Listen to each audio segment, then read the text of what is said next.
paano nga ba mag-delete ng Facebook page sa ating Facebook account? First is click mo lang yung Facebook account mo, tapos punta ka dito sa 3 arrow sa taas, tapos click mo lang ito. Mamimili ka lang kung anong page ang gustong i-delete mo. Example, itong entertainment.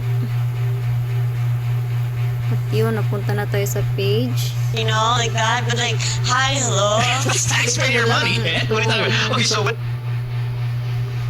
3 araw sa baba ulit. Pagkatapos, click mo ang settings. Settings again.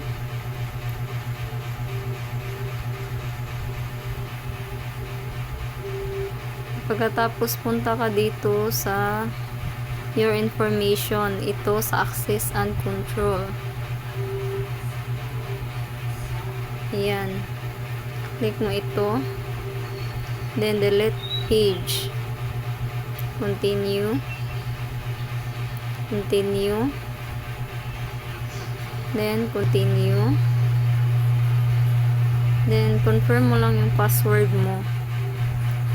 Example.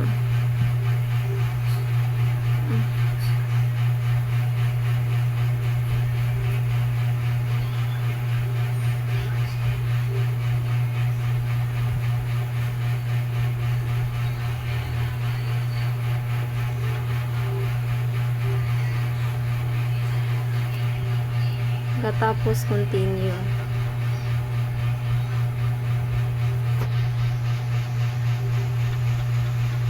Then continue. Continue. Delete page. So ayun, deleted na.